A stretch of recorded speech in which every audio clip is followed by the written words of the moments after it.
প্রিয় ছাত্রছাত্রী, তোমরা জানো সুদর্শনপুর দ্বারিকা প্রসাদ উচ্চ বিদ্যাচক্রের পক্ষ থেকে ইউটিউব চ্যানেলে বিভিন্ন ক্লাসের বিভিন্ন বিষয়গুলো নিয়ে আমরা আলোচনা করছি। আমি সুরজিৎ সাহা, সুদর্শনপুর দ্বারিকা প্রসাদ উচ্চ বিদ্যাচক্রের জীবন বিজ্ঞানের শিক্ষক। আজ ক্লাস 8-এর পরিবেশ ও বিজ্ঞান বিষয়ের উপরে আমাদের যে দ্বিতীয় সামেটিভ বা দ্বিতীয় পর্যায়ক্রমিক পরীক্ষায় মানুষের খাদ্য এবং খাদ্য উৎপাদন অধ্যায়টি রয়েছে, সেই অধ্যায়ের অন্তর্গত কয়েকটি বিষয় নিয়ে ছোট ছোট করে তোমরা যাতে বাড়িতে পড়াশোনা চালাতে পারো আলোচনা করছি। প্রথমেই দেখো, অধ্যায়টির নাম কি? মানুষের খাদ্য এবং খাদ্য উৎপাদন। তাহলে মানুষের খাদ্য এবং খাদ্য উৎপাদনে তোমাদের কি রয়েছে? ফসল, ফসলের বৈচিত্র্য, ফসল উৎপাদন। এখানে তোমরা দেখতে পাচ্ছ বইয়ের পেজটায় আমি দিয়েছি, সেটা আসছে। তাহলে প্রথমে আমাদের যে বিষয়টা এখানে জানতে হয় সেটা হচ্ছে কৃষি বিজ্ঞান। এখানে এগ্রিকালচার বা কৃষি বিজ্ঞান বলে আমাদের বিষয়টা রয়েছে। তাহলে আমাদের আসছে হচ্ছে এগ্রিকালচার। এই এগ্রিকালচার বা আমাদের কৃষি বিজ্ঞান যে বিষয়টি, সেই কৃষি বিজ্ঞান বিষয়টি নিয়ে আমরা আলোচনা করছি। তাহলে প্রথমে হচ্ছে কৃষি বিজ্ঞান কাকে বলে? তাহলে কৃষি বিজ্ঞান বলতে আমরা কম বেশি প্রত্যেকেই জানি, যেহেতু আমরা আমাদের ভারতবর্ষ কৃষি প্রধান দেশ এবং আমরা পশ্চিমবঙ্গের বাসিন্দা। পশ্চিমবঙ্গ আরো বেশি করে কৃষির উপর নির্ভরশীল। তাই আমাদের বেশিরভাগ ছাত্রছাত্রী তোমরা যারা রয়েছো সকলেরই কৃষি বিজ্ঞান সম্পর্কে কিছুটা হলেও ধারণা রয়েছে, এবং যারা গ্রামেগঞ্জে মাঠের সঙ্গে সরাসরি যোগাযোগ আছে তাদের পুরোপুরি প্রায় ধারণা রয়েছে। শুধুমাত্র বিজ্ঞান ভিত্তিক বিষয় কিভাবে এটা আলোচনা করা যায় সেই জায়গাটা নিয়ে আমরা আলোচনা করছি। তাহলে দেখো, প্রথমে আমরা আসছি কৃষি বিজ্ঞান বা এগ্রিকালচার। এই কৃষি বিজ্ঞান বা এগ্রিকালচার কাকে বলে সেটা আমরা জেনে নিই। তাহলে এগ্রিকালচার বা কৃষি বিজ্ঞান অর্থাৎ যেখানে চাষবাস করা হয়, বিভিন্ন ফসলি উদ্ভিদের বৈজ্ঞানিক উপায়ে আমরা চাষবাস করছি। বিজ্ঞানের সেই শাখাটাই হচ্ছে আমাদের এগ্রিকালচার। এবার এই চাষবাস যদি করতে যাওয়া হয় তাহলে প্রথমে যে জিনিসগুলো আসে, যে আমাদের একটা জায়গা লাগবে। সেই জায়গাটা কোথায় আমরা চাষ করছি? আমরা কিন্তু মাটির উপরে চাষ করছি। তাহলে পরের পার্টটা আমাদের যেটা আসছে, তোমাদের সমস্ত বইয়ের মধ্যে রয়েছে সয়েল ম্যানেজমেন্ট। সয়েল ম্যানেজমেন্ট, এই সয়েল ম্যানেজমেন্ট বা মাটির ব্যবস্থাপনা। তারপর যে মাটির উপরে আমরা চাষগুলো করব, সেই চাষগুলো করতে গেলে তাহলে মাটিটাকে আমাদের সুন্দর করে তৈরি করতে হবে। মাটির উর্বরতা শক্তি যাতে বজায় থাকে, মাটি যাতে ধ্বংস না হয়ে যায়, সেই জায়গাটা মাথায় রাখতে হবে। তাহলে সেই মাটির উর্বরতা শক্তি বজায় রাখা, মাটিকে সঠিকভাবে পর্যালোচনা করা, মাটির পরিচর্যা করা, যাতে মাটি তার ফসল ফলানোর যে ক্ষমতা সেটা ধরে রাখে, সেটাকে বলা হচ্ছে সয়েল ম্যানেজমেন্ট। সেকেন্ড হচ্ছে আমাদের আরেকটা পার্ট আসছে, দেখো তোমাদের দেওয়া আছে যে ক্রপ প্রোডাকশন, ফসল নিয়ে আমাদের কথা আছে। তাহলে আমাদের আসছে ক্রপ, অর্থাৎ ফসল কি, কাকে ফসল বলে। দেখো, যেহেতু ক্লাস 8, তোমরা 8 পর্যন্ত এখন এই বিষয়টা আমাদের প্রত্যেকটা বিদ্যালয়ে রয়েছে, যে মিড ডে মিল। এবং তোমরা অনেকেই জানো যে মিড ডে মিলের সঙ্গে আরেকটা শব্দ এখন অনেক স্কুলেই জড়িয়ে রয়েছে, সেটা হচ্ছে কিচেন গার্ডেন। মানে কি? মানে বিদ্যালয়ের পাশে বা বিদ্যালয়ের অন্তর্গত যদি কোনো জায়গা থাকে, যে জায়গায় আমরা সবজি বা অন্যান্য কিছু চাষ করতে পারি, ফসলি উদ্ভিদ, এবং সেই সবজি বা ফসল যদি আমরা সেটাকে নিয়ে গিয়ে আমরা আমাদের মিড ডে মিলের সঙ্গে রান্না করি এবং ছাত্রদের প্রদান করি, তাহলে সেটাই হচ্ছে কিচেন গার্ডেন কনসেপ্ট। অনেক বিদ্যালয় তাদের নিজস্ব জায়গায় যে রয়েছে সেখানে সেই চাষবাস করে সেই চাষবাসের যে ফসল সেগুলো বা সবজি যাই বলো, সেগুলোকে নিয়ে গিয়ে মিড ডে মিলে তোমাদের জন্যই পরিবেশিত হচ্ছে। আমার বিদ্যালয়ে কিছু কিছু জিনিস আমরা করতে পারি, সামান্য কিছু জায়গায়, সেগুলো আমাদের মিড ডে মিলে ব্যবহার হয়।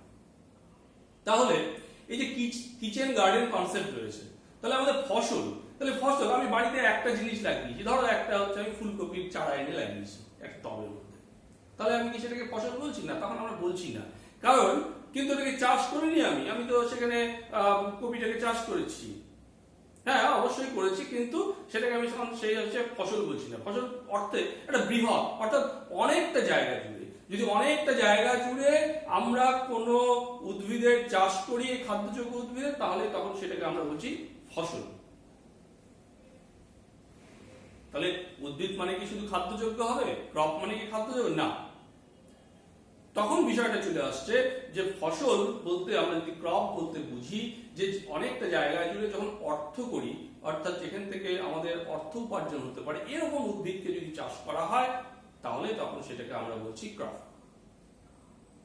তোমরা জানো, ছোট ক্লাসে তোমরা পড়েছো এবং তোমাদের বইয়ের মধ্যেও আছে, দেখো এখানেও দেখো ফসলের অনেকগুলো ধরন দেখানো হয়েছে। দেখো যে কি ফসলের ধরন দেখানো হয়েছে, যে তোমার তন্ডুল জাতীয়, সেখানে তোমাদের ধান গম রয়েছে, তন্তু জাতীয় তুলো পাট রয়েছে, ডাল জাতীয় ছোলা মটর বিন তৈলবীজ পাওয়া যায়, সর্ষে সূর্যমুখী, কন্দ জাতীয় আলু আদা চিনি পাওয়া যায়, আর বাগানের চাষ করা যায় এরকম ফসল, সেটা হচ্ছে চা কফি রবার, ওষুধ পাওয়া যায় তুলসী, এছাড়া তোমরা জানো সিনকোনা, সেখান থেকে আমরা হচ্ছে কুইনাইন পাই, সর্পগন্ধা এগুলো রয়েছে, মশলা পাওয়া যায় গোলমরিচ আদা এই সমস্ত, দারচিনি এরকম রয়েছে। এছাড়া আরো সবজি চাষ করা যেতে পারে, সেই সবজির মধ্যে আমাদের রয়েছে টমেটো বাঁধাকপি, ফল রয়েছে কলা আঙ্গুর, আলংকারিক উদ্ভিদ অর্থাৎ যেগুলো আমরা বাড়ি ঘর সাজানোর ক্ষেত্রে সেখানে ব্যবহার করি, যে ক্যাকটাস বোগেনভেলিয়া, ফুল উৎপাদন করে, তা তোমরা এখন জানো প্রচুর ফুল চাষ হয় এবং সেই ফুলগুলো বিভিন্ন ক্ষেত্রে আমাদের পুজো পার্বণ থেকে শুরু করে অনুষ্ঠান বাড়িতে আমাদের ব্যবহার হয়, সেখানে গোলাপ এই সমস্ত রয়েছে। তাহলে এই যে প্রচুর উদ্ভিদ রয়েছে এবং এইখানে দেখো কতগুলো জায়গায় আমরা বলছি বাগানে চাষ করা যেতে পারে, আর কতগুলো বড় ফাঁকা জমি এমনি জায়গায় চাষ করা যেতে পারে। তাহলে বাগানে যখন চাষ করছি, বাগানের কথাটা যখন আসছে বা উদ্যান করে, অর্থাৎ বাগান মানে উদ্যান জায়গাটায়, তখন কিন্তু চলে আসছে আরেকটা শব্দ যেটাকে আমরা বলছি হর্টিকালচার। তাহলে আরেকটা শব্দ আমাদের জানতে হচ্ছে হর্টিকালচার। তাহলে হর্টিকালচার আরেকটা শব্দ চলে এলো আমাদের। আচ্ছা, তাহলে উদ্যান অর্থাৎ বাগানে যদি আমরা চাষ করি, যেমন এখানে তোমাদের দেওয়া আছে যে বিভিন্ন আলংকারিক উদ্ভিদ ফুল সবজি এই সমস্ত বাগানে চাষ করা যেতে পারে। এছাড়া দেখো আরো একটা শব্দ আছে, শুধু কি উদ্ভিদ চাষ করা যেতে পারে? কৃষি বিজ্ঞানের আলোচ্য বিষয় কি শুধু উদ্ভিদ? না, কৃষি বিজ্ঞান তো চাষবাস, উদ্ভিদ এবং সেখানে কিন্তু অর্থকরী জায়গা থেকে সমস্ত পশু পাখিদেরও চাষবাসটা চলে আসছে। তাহলে বিভিন্ন পশু পাখিদের যদি চাষ করা হয়, বিভিন্ন অ্যানিমালসের চাষ করা হয়, তাহলে কিন্তু তখন সেটা চলে আসছে আবার আরেকটা পার্ট, যেটাকে আমরা বলছি অ্যানিমেল হাজবেন্ডারি বা পশুপালন। তাহলে দেখো অনেকগুলো বিষয় কিন্তু চলে এলো। তাহলে এবার চলে এলো আমাদের কি অ্যানিমেল হাজবেন্ডারি। তাহলে এই এতগুলো বিষয় আমাদের কিন্তু চলে আসছে এগ্রিকালচারের আন্ডারে। এটা যদি আমরা মেইন ভাগ করি, তাহলে এগ্রিকালচার আলোচ্য বিষয় আমাদের কিন্তু এগুলো সব চলে আসছে, যে আমাদের মাটির গুণাগুণ, মাটির সমস্ত কিছু ব্যবস্থা, মাটির উর্বরতা শক্তি সমস্ত পরিচর্যা ঠিকঠাক রাখতে হবে, সয়েল ম্যানেজমেন্টে। ক্রপ যখন আসছে তখন আমাদের ফসল, অর্থাৎ অনেকটা জায়গা জুড়ে যখন আমরা এই অর্থকরী উদ্ভিদগুলোকে চাষ করছি তখন তাকে আমরা বলছি ক্রপ। হর্টিকালচার উদ্যানে যখন আমরা চাষ করছি তখন সেটাকে আমরা বলছি হর্টিকালচার বা উদ্যান পালন। আর এছাড়া রয়েছে আমাদের বিভিন্ন অর্থকরী অ্যানিমেলস রয়েছে যাদেরকে আমরা চাষ করি, যেমন মনে করো পাখি রয়েছে, মুরগি, হাঁস, কোয়েল, ফ্রিজেন, টার্কি, গবাদি পশু রয়েছে, দুধ ডিম মাংস এগুলোর জন্য গবাদি পশু চাষ করা হয়। তোমার হচ্ছে মৌমাছি রয়েছে, এই সমস্ত অ্যানিমেলস গুলো, ফিশ মাছ চাষ রয়েছে, এগুলো অ্যানিমেল হাজবেন্ডারির অন্তর্গত। তাহলে এই যে বিষয়গুলো রয়েছে, তাহলে এগুলো আমাদের মাথায় রাখতে হবে যে এগ্রিকালচার, এই যে ডেফিনেশন তোমরা দেওয়াই আছে, দেখো যে বিজ্ঞানের একটি শাখায় খাদ্য উৎপাদনের পদ্ধতি নিয়ে আলোচনা করা হয়, বিজ্ঞানের সেই শাখাটিকেই বলা হচ্ছে কৃষি বিজ্ঞান। সেখানে সমস্ত দেওয়া আছে কি চাষ করা যেতে পারে, গরু ছাগল ভেড়া মুরগি থেকে শুরু করে হচ্ছে উদ্ভিদগুলো রয়েছে, আমরা সমস্তটা এখানে আমাদের বইয়ের মধ্যেই সমস্ত রয়েছে সেই জায়গাটা। তাহলে এবারে দেখো, এবারে আমরা ফসল, যেহেতু আমাদের চ্যাপ্টারটা ফসলের বৈচিত্র্য, ফসল উৎপাদন, তাহলে ফসল নিয়ে আমরা যেহেতু আলোচনা করছি এবং ফসল বহু রকমের ফসল হতে পারে সেটাও আমরা দেখতে পাচ্ছি। এখানে তোমাদের বইয়ে ছক করে দেওয়া আছে, কিছু ডট ডট দেওয়া আছে, তোমরা চেষ্টা করবে আরো কিছু নাম নিজের মতন করে বের করার যেগুলো তোমরা চেনো বা জানো। এইবার দেখো চলে আসো এবার ফসল, তাহলে ফসলের প্রকারভেদটায় আমরা চলে আসি। তাহলে ফসলের প্রকারভেদ, ফসল কয় প্রকার, তাহলে ফসলের হচ্ছে প্রকারভেদে আমরা দেখতে পাচ্ছি। দেখো তোমরা যদি দেখো তাহলে আমরা চলে আসছি এবারে ক্রপ।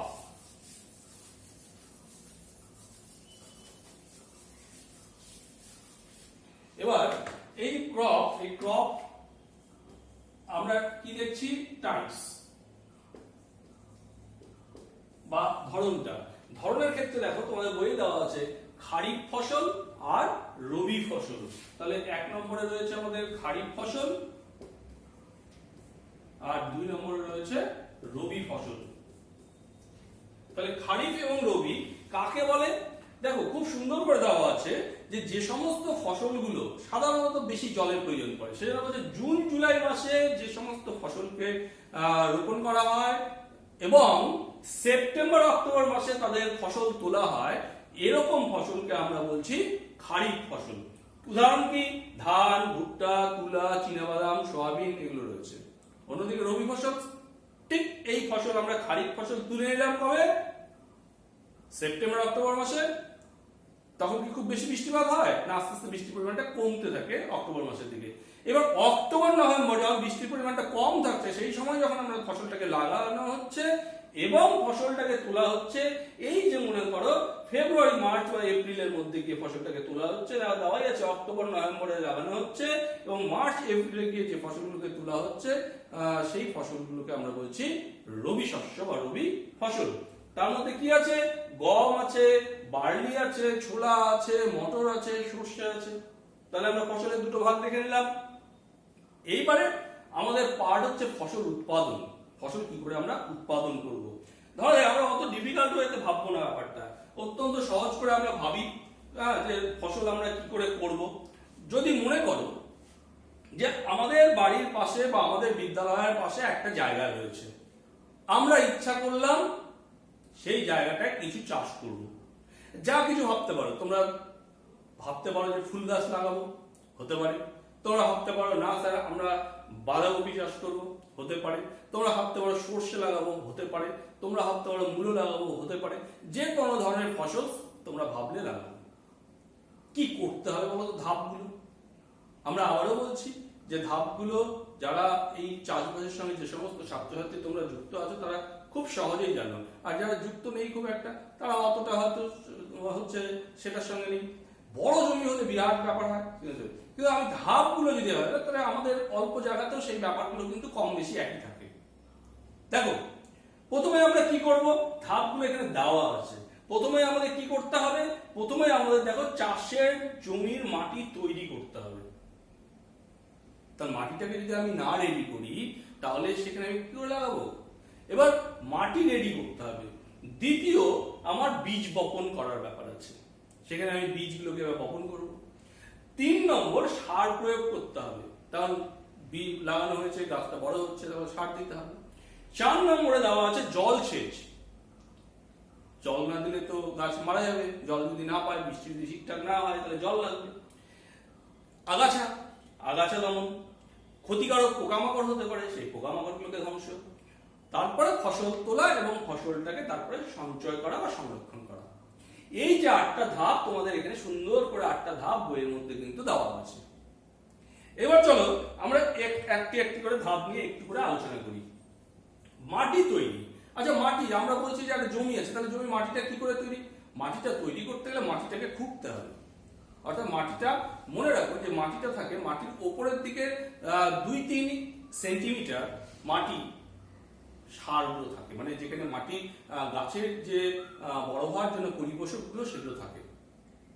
তাহলে সেই জন্য সেইটাকে যদি আমি ভালো করে অন্য মাটির সঙ্গে, নিচের যে মাটিটা আছে সেটার সঙ্গে মিশিয়ে দিতে না পারি, তাহলে কিন্তু হচ্ছে গাছ ঠিকঠাক খাদ্য পাবে না। সেটা মাটিটাকে তৈরি করতে হবে। এবং মাটিটাকে তৈরি করতে গেলে আমাদের কতগুলো যন্ত্রপাতি ব্যবহার করা হয়। কিরকম, মনে করো মাটিটাকে আমরা খুঁড়বো, তাহলে সেই মাটিটাকে আমরা লাঙল দিতে পারি। সে লাঙল রয়েছে যে দেখতে পাচ্ছ গরু টানছে, সেটা আমরা কোদাল দিয়ে মাটিটাকে খুঁড়তে পারি। এখনকার দিনে কোদাল, লাঙল এগুলো থেকে নতুন নতুন যেহেতু যন্ত্রপাতি এসে গেছে, এই তোমরা দেখতে পাচ্ছ ট্রাক্টরের সঙ্গে কর্ষক লাগানো আছে, ট্রাক্টর দিয়ে কর্ষিত করা হচ্ছে মাটিটাকে। তাহলে মাটিটাকে কর্ষণ করে, অর্থাৎ মাটিটা উপরের মাটিটার সঙ্গে নিচের মাটিটাকে ভালোভাবে মেশানো হলো, সুন্দর করে মাটিটাকে তৈরি করা হলো। শুধু কি মিশালেই হবে না, ওই মাটিটার মধ্যে যদি কিছু গাছপালা থাকে, যেগুলো অবাঞ্ছিত গাছপালা, সেগুলোকে তুলে ফেলতে হবে। মাটিতে যদি একদমই জল না থাকে তাহলে হালকা মাটির জল দিতে হবে। বিভিন্ন ফসলের ক্ষেত্রে বিভিন্ন পরিমাণে জল প্রয়োজন পড়ে, সেটা কিন্তু ভ্যারি করবে বিভিন্ন। আমরা যদি এমনি ধান লাগাতে যাই সেখানে একরকম লাগবে, অন্য ফসল লাগাতে গেলে আরেক রকম লাগবে। তাহলে সেই অনুযায়ী সার প্রয়োগ করতে হবে সে মাটিটাকে রেডি করতে প্রাথমিক পর্যায়ে। তাহলে সেই অনুযায়ী কিন্তু মাটিটাকে প্রস্তুত করতে হবে, আমরা করলেই পারবে। দ্বিতীয় ধাপে দেখো, যখন মাটি প্রস্তুত হয়ে গেল, এবার আমাদের আসছে বীজ বপন। আমরা যদি বললাম যে আমরা যদি বিদ্যালয়ের পাশে বা বাড়ির পাশে আমাদের জায়গা আছে সেখানে, তাহলে মাটি রেডি হওয়ার পরে এবার আমরা বীজগুলো লাগাবো। বিভিন্ন বীজ বিভিন্ন ভাবে কিন্তু লাগানো হয়। মনে করো সর্ষে যেভাবে লাগানো হবে, গম যেভাবে লাগানো হয় বা ছড়ানো হয়, একটা আম গাছ, একটা চা পাতার গাছ সেভাবে কিন্তু লাগানো হয় না। তাহলে সেটা কিন্তু কোন ধরনের ফসল আমরা চাষ করছি সেগুলোর ওপরে কিন্তু নির্ভর করবে। তাহলে এবার বীজ বপন করা হলো। বীজ বপন এমনিতেও ওই যে বললাম সর্ষে, গম এবং ছড়িয়ে দেয়। অন্য কিছু কিছু গাছপালা নির্দিষ্ট দূরত্ব অন্তর অন্তর সেগুলো লাগানো হয়। হ্যাঁ, তোমরা যদি মনে করো টমেটো চাষ করবে, তাহলে নির্দিষ্ট দূরত্ব অন্তর সেই গাছগুলোকে লাগাতে হবে। আম গাছ হলেও তাই, ইয়ে গাছ হলেও মাটি তৈরি করার পরে গর্ত করে করে সেগুলো লাগাতে হবে, পরে আমরা আসবো। ধান গাছ হলো, ধানেরও একটা নির্দিষ্ট দূরত্ব পর পর লাগানো হয়, কাদা হলে। আবার ধান অন্যরকম আছে, সেগুলো আমরা পরে দেবো। তাহলে বীজ এবারে হচ্ছে বপনের ক্ষেত্রে। তাহলে বীজ বপনের ক্ষেত্রে আজকাল আবার সিড ড্রিল মেশিনও পাওয়া যায়, যে মেশিনের মধ্যে দিয়ে দেওয়া হলো, মেশিন নির্দিষ্ট দূরত্ব অন্তর অন্তর লাগিয়ে দেবে। তাহলে আগে কৃষকেরা সরাসরি নিজেরাই লাগাতো, এখন মেশিনের দ্বারা এখন হয়, যাতে আমাদের শারীরিক যে কাজকর্ম সেটা কম করতে হয়। তাহলে বীজ বপন করা হয়ে গেল। এবার বীজ বপন করার পরে আমাদের কি করতে হবে? সার প্রয়োগ করতে হবে। সার প্রয়োগ কেন? সার বলতে কি বোঝায়? সার বলতে দেখো, আমরা যে উদ্ভিদগুলো যে আমাদের বড় হচ্ছে, সেই উদ্ভিদগুলো কিন্তু খাদ্য দরকার। তো আমরা যেমন ছোট থেকে বড় হই, তখন তো আমাদের খাবার প্রয়োজন পড়ে। তাহলে এই যে খাবার প্রয়োজন পড়ে, তাহলে উদ্ভিদেরও তো খাবার প্রয়োজন রয়েছে। আমরা তো জানি ছোট ক্লাস থেকে যে উদ্ভিদ খাবারটা কি করে পায়? নিজেরা তৈরি করে। কি করে? সালোক সংশ্লেষ পদ্ধতিতে খাদ্যটা তৈরি করছে।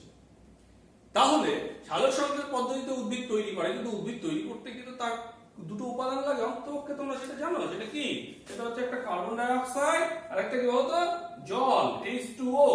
তাহলে এই যে দুটো জিনিস অন্তপক্ষে লাগছে উদ্ভিদ। তাহলে এখানে কি দেখতে পাচ্ছ? এখানে কার্বন রয়েছে, অক্সিজেন রয়েছে, হাইড্রোজেন রয়েছে, এরকম আরো বহুবিধ। এবার শুধু এই খাবার কি হয়? এখান থেকে গ্লুকোজ তৈরি হয়, তারপরে তো তার শরীর তৈরি করতে গেলে প্রোটিনস লাগে অন্যান্য, তাহলে আরো অনেক উপাদান, প্রোটিন, সেখানে নাইট্রোজেন লাগবে।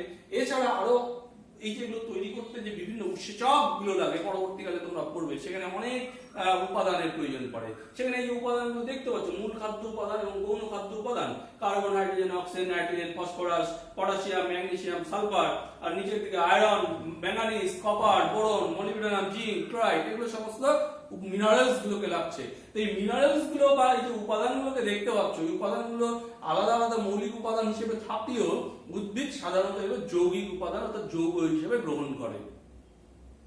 যেমন নাইট্রোজেনকে মনে করো নাইট্রেট হিসেবে গ্রহণ করে, ফসফরাসকে ফসফেট হিসেবে গ্রহণ করে। তো এই যে বিভিন্ন যৌগ হিসেবে গ্রহণ করছে, তাহলে এই যে যৌগ হিসেবে যে গ্রহণ করছে, এইগুলোই আমরা হচ্ছে প্রয়োগ করছি কিছু উপাদানগুলো, যেগুলোর মধ্যে এই উপাদানগুলো রয়েছে, মিনারেলস গুলো রয়েছে যৌগ হিসেবে, সেগুলোকে আমরা বলছি সার। এই সার দু রকমের হতে পারে। দেখো কিভাবে হতে পারে? একটা হচ্ছে জৈব সার, একটা অজৈব সার। তাহলে আমাদের সার কয় রকমের? দুই রকমের সাধারণত। একটাকে আমরা বলছি জৈব সার, আর একটাকে বলছি আমরা অজৈব সার। জৈব আর অজৈব, ইংলিশে অর্গানিক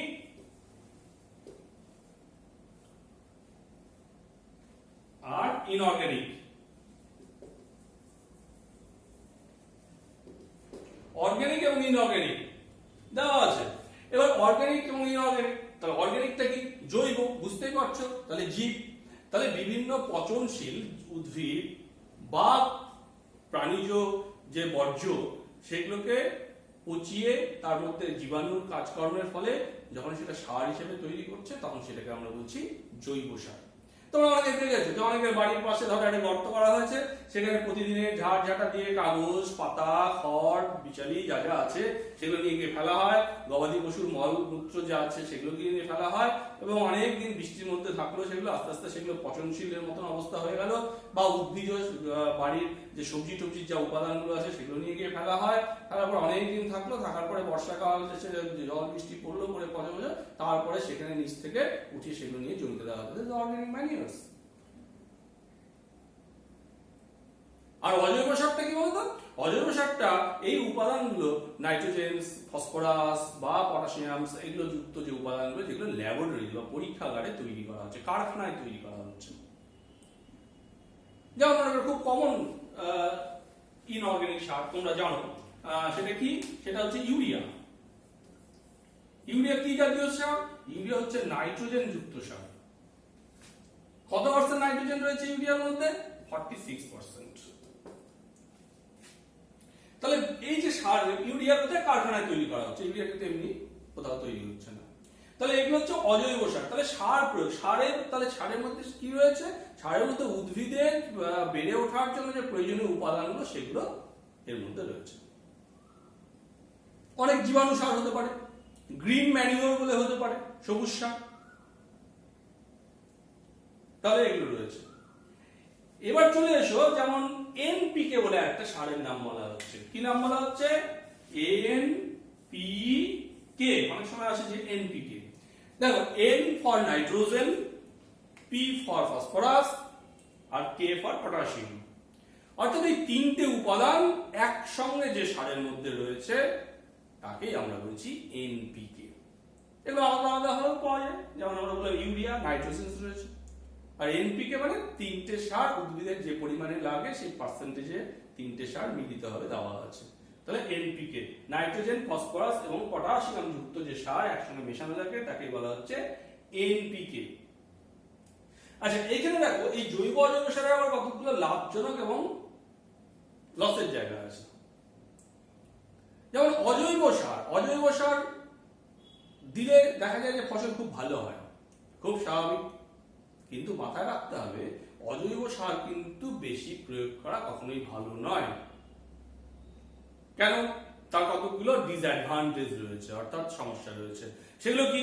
যে অজৈব সার যদি আমরা বেশি ব্যবহার করি তাহলে মাটির উর্বরতা শক্তিটা নষ্ট হয়ে যায়।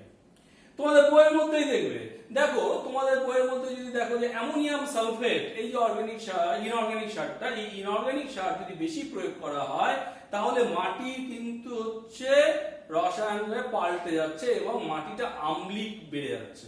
আবার সোডিয়াম নাইট্রেট যদি ব্যবহার করি তাহলে মাটির ক্ষারকীয়তা বেড়ে যাচ্ছে। এবার মাটি যদি অম্লত্ব এবং ক্ষারকত্ব বেড়ে যায় তাহলে কিন্তু ফসল ভালো হবে না। তাহলে মাটির উর্বরতা শক্তিটাকে নষ্ট করছে কে? অজৈব সার। মাটির জল ধারণ ক্ষমতাটাকে হ্রাস করে দেয়, কারণ মাটি চাপা হয়ে যায়। অন্যদিকে জৈব সার যদি আমরা ব্যবহার করি তাহলে মাটির জল ধারণ ক্ষমতা বাড়িয়ে দেয়, মাটির মধ্যে হচ্ছে তোমার ছোট ছোট ছিদ্র মাটিটাকে আলগা করে দেয়, ছোট ছোট ছিদ্র, তার মধ্যে দিয়ে গ্যাস, বিভিন্ন নাইট্রোজেন সেগুলো পাস করতে পারে, মাটির উর্বরতা শক্তি বৃদ্ধি পায়, অক্সিজেন চলাচল করতে পারে, এই সমস্তগুলো রয়েছে। তাহলে আমরা দেখলাম। এবার আমরা মাটি এই যে বলছি চাষবাস, তাহলে আবার এখানে দেখো তোমাদের বলা হয়েছে যে মাটি যদি আমরা উর্বরতা শক্তি বাড়াতে চাই, মাটির যে আমরা বলছি এগুলো সার প্রয়োগ করলে অনুর্বর হয়ে যায়, তাহলে মাটির উর্বরতা শক্তি বাড়াতে চাইলে প্রথমে বলি সয়েল ম্যানেজমেন্ট বা মাটির যে পরিচর্যা, মাটির যে ব্যবস্থাপনা, সেই ম্যানেজমেন্টটা কি করে করতে হবে। তাহলে মাথায় রাখতে হবে যে কোনো জমিতে যদি আমরা বারবার একই ফসল চাষ করি তাহলে সে তো একই জিনিসই বারবার উপাদানগুলো গ্রহণ করবে, ফলে ওই উপাদানগুলো মাটিতে ঘাটতি হয়ে যাবে। সেই জন্য মাথায় রাখতে হবে একই জমিতে একই ফসল বারবার চাষ না করে আস্তে আস্তে মানে পর্যায়ক্রমে একটা ফসল চাষ করলাম, ধরো ধান চাষ হলো, তারপরে আমরা পাট চাষ করলাম, তারপরে হয়তো ডাল চাষ করলাম, তাহলে মাটির উর্বরতা শক্তি কিন্তু বেড়ে যাবে। আবার যদি এক বছর চাষ করলাম, তারপরে কিছুদিন আবার গ্যাপ দিয়ে দিলাম, চাষ করলাম না, ফেলে রাখলাম, তাহলে মাটির উর্বরতা শক্তি বাড়বে। তাহলে এই যে বিষয়টা আমরা দেখতে পাচ্ছি। এবারে দেখো আমাদের জলসেচ, গাছপালা লাগালে তো জল দিতে হবে, ফসল, কারণ সব ফসল তো বৃষ্টির জলে হবে না, তাহলে যখন যে সমস্ত সময় জল নেই, জলসেচ, তাহলে জলসেচ দিতে হবে। এবার জলসেচের এখানে তোমরা তোমাদের বইয়ে দেখতে পাচ্ছ বহু রকম পদ্ধতি আছে, দড়ি বালতি পদ্ধতি, দোলানো পদ্ধতি, ঢেকাল পদ্ধতি, পার্সি চাকা পদ্ধতি, চেন পাম্প পদ্ধতি, এগুলো রয়েছে। এছাড়া এখন নতুন নতুন দুটো পদ্ধতি, কারণ এই পদ্ধতিগুলোর মধ্য দিয়ে কি হয়, প্রচুর জল ওয়েস্টেজ হয়। ধরো যে জায়গায় গাছ আছে সে তো জল নিল, বাকি জায়গা থেকে জল ইভাপোরেট হয়ে উড়ে চলে যাচ্ছে, সেজন্য নতুন নতুন পদ্ধতি এসছে। যেমন এইখানে দেখতে পাচ্ছ দুটো পদ্ধতি দেখানো হয়েছে। একটা ফোয়ারা পদ্ধতি। ফোয়ারা পদ্ধতিতে তোমরা যদি চা বাগানের দিকটা যাও তাহলে দেখতে পাবে যে জলের মধ্যে একটা ঘুরছে, যে শাওয়ারে যেগুলো লাগানো থাকে সেটা ঘুরছে, জলটা চারদিকে ছড়িয়ে পড়ছে হালকা করে, তাহলে প্রচুর জল নষ্ট হচ্ছে না, মাটির প্রচুর।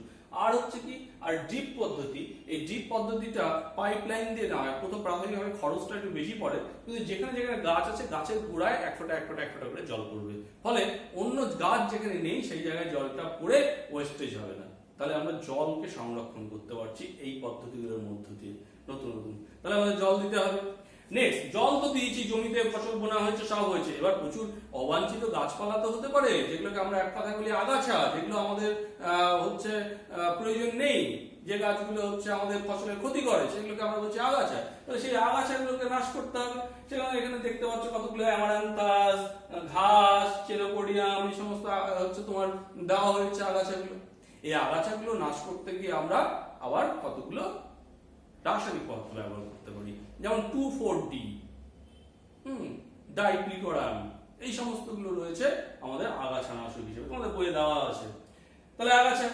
এইবারে দেখো, ফসল লাগালাম, আগাছা হলো, শুধু তো উদ্ভিদ হতে পারে না, অনেক কীট পতঙ্গ রয়েছে, অনেক অন্যান্য অ্যানিমেলস রয়েছে যেগুলো ফসলের আমাদের ক্ষতি করতে পারে।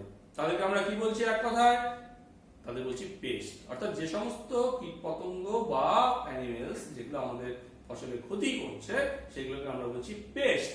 যেমন তোমরা খুব কমন দেখবে অনেক ক্ষেতের মধ্যে গঙ্গা বোরিং এর মতন আছে, সেগুলোকে আমরা বলছি বড় বড় পঙ্গপাল। ছোট ক্লাসে উপরে এসছে পঙ্গপাল। পঙ্গপাল প্রচুর গাছপালাকে খেয়ে নষ্ট করে দেয়। এছাড়া দেখছো গুবরে জাতীয় পোকা, উই পোকা। এছাড়া তোমরা আরো খুব কমন জানো গান্ধী পোকা, পামড়ি পোকা, শ্যামা পোকা, এগুলো সমস্ত উদ্ভিদের ক্ষতি করে, ফসলি উদ্ভিদের ক্ষতি করে এবং আমাদের অর্থনৈতিক। এছাড়া আরো যদি বড় অ্যানিমেলস দেখো, খুব কমন র্যাট, ইঁদুর, আমাদের গম টম এই সমস্ত কেটে নষ্ট করে দেয়, তা দিতে পারে ধানের জায়গায়, জমিতে ধান কেটে নষ্ট করতে পারে। তাহলে এগুলো হচ্ছে পেস্ট।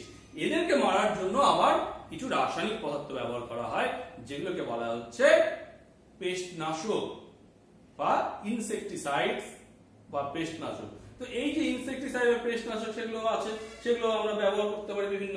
শুধুমাত্র যে রাসায়নিক পদার্থ ব্যবহার করা হয় আজকাল তা নয়। তোমরা যদি মনে করো যে পেস্ট নাশকের উদাহরণ হচ্ছে, লিখবে ডিডিটি, বিএসসি, ম্যালাথিয়ন, প্যারাথিয়ন। এছাড়া অনেক আছে যেগুলো মনে করো যে শুধুমাত্র যে রাসায়নিক তা নয়, আবার বলছি যে লাইট ট্র্যাপিং, ফেরোমোনস, তারপরে তোমার হচ্ছে মনে করো বায়োলজিক্যাল জীবের দ্বারা, এগুলোকে কিন্তু বলা হচ্ছে একসঙ্গে পদ্ধতিকে বলা হচ্ছে আইপিএম, ইন্টিগ্রেটেড পেস্ট ম্যানেজমেন্ট, বাংলায় সুসংহত পেস্ট নিয়ন্ত্রণ ব্যবস্থাপনা। চলে এসো পরে, তাহলে পেস্টকে আমরা ধ্বংস করলাম। এইবারে আমাদের ফসল হয়ে গেল, এবার ফসলকে আমাদের তোলার পালা। এবার ফসল তুলতে গেলে আমাদের কি করতে হবে? ফসলগুলোকে কাটতে হবে। ফসলগুলোকে কাটার পরে সেই ফসলকে মাড়াই করতে হবে, অর্থাৎ ফসল গাছ থেকে মূল যে ফসলটা, বীজ বা সিড যাই হোক, সেগুলোকে আমাদের আলাদা করতে হবে। তারপরে সেটাকে ঝাড়াই করতে হবে এবং তারপরে সেটাকে আমাদের গুদামজাত অর্থাৎ সঞ্চয় করতে হবে। তাহলে এই সমস্ত ক্ষেত্রে কিছু ট্র্যাডিশনাল পদ্ধতি আছে আর কিছু নতুন নতুন এখন যন্ত্রপাতি। যেমন তোমরা এই দেখতে পাচ্ছ কম্বাইন হারভেস্টার। আগে মানুষ কাস্তে দিয়ে ধান কেটে আনতো, গম কেটে আনতো, তারপরে সেটা মাড়াই করতো, তারপরে সেটা ঝাড়াই করে হতো। এখন কি হচ্ছে? কম্বাইন হারভেস্টার, একটা মেশিনের দ্বারাই সেটা কাটাই হচ্ছে, মাড়াই হচ্ছে, ঝাড়াই হচ্ছে, হয়ে একদম বস্তায় চলে আসছে। তাহলে এগুলো এসে গেছে নতুন নতুন আমাদের টেকনোলজি এবং নতুন নতুন যন্ত্রপাতি। এইবার ফসলটা আমরা পেয়ে গেলাম, ফসলটা পেয়ে গিয়ে আমরা এবার তাকে যদি গুদামজাত করে দিয়ে রেখে দিই তাহলে কি হবে? নষ্ট হয়ে যেতে পারে। সেজন্য কি করতে হবে তাহলে? তাহলে ফসলটাকে প্রথমে ভালো মতো কি করতে হবে? শুকোতে হবে। ফসলটা ভালো করে শুকানোর পরে তারপরে যাতে তার মধ্যে ময়েশ্চার না থাকে, তারপরে সেই ফসলটাকে প্যাকেটিং করতে হবে, বস্তা বা যার মধ্যেই রাখো, রাখার পরে সেটাকে ভালো হচ্ছে ঘরে, অর্থাৎ গুদাম ঘর যেটাকে আমরা বলছি, বা এমনি বাড়িতেও, যেখানে ড্যাম্প থাকবে না, পোকামাকড় থাকবে না, সেই সমস্ত জায়গায় সেটাকে রাখতে হবে। গুদামের ক্ষেত্রে নাইট্রোজেন গ্যাস ব্যবহার করে সেটাকে ফিউমিগেট করে মানে সেখানে যে পেস্টগুলো থাকে সেই পেস্টগুলোকে ধ্বংস করা হয়। ইঁদুর টিঁদুর যাতে না আসে সেই দিকটা মাথায় রাখতে হবে, নাহলে কেটে নষ্ট করে দিতে পারে। তাহলে সেই গুদামজাত করতে হবে যত্ন করে। তাহলে এইভাবে আমরা কিন্তু ফসলটা উৎপাদন করতে পারি এবং ফসল। তাহলে পরপর আমরা কি করলাম, আমরা এগ্রিকালচার কাকে বলে বললাম, আমরা ক্রপ বা ফসল বলতে কি বুঝলাম, হর্টিকালচার কাকে বলে, আমাদের অ্যানিমেল হাজবেন্ড্রি অর্থাৎ যেখানে পশুপালন করা হয়, বিজ্ঞানের যে শাখায় অর্থকরী পশু, সেখানে পশু পাখি, সেখানে আমরা বলছি অ্যানিমেল হাজবেন্ড্রি রয়েছে। তারপরে আমরা দেখলাম ফসল কত রকমের হতে পারে, দু প্রকারের হতে পারে, খারিফ শস্য এবং বা ফসল এবং রবি ফসল। তারপরে সেই ফসলকে আমরা কি করে বিভিন্ন ভাবে ফসলটা আমরা উৎপাদন করতে পারি সেই দিকটা আমরা দেখলাম। সেগুলো আমরা দেখলাম প্রথমে মাটি তৈরি, তারপরে আমরা দেখলাম বীজ বপন, সার প্রয়োগ, জলসেচ, আগাছা নাশ করা, কীটপতঙ্গ বিনাশ করা, তারপরে ফসল সংগ্রহ এবং সর্বশেষে ফসল সঞ্চয়। পড়ো সকলে ভালো করে, ধীরে ধীরে বই দেখে পড়ো, বইয়ের মধ্যেই সমস্ত কিছু রয়েছে। ধন্যবাদ।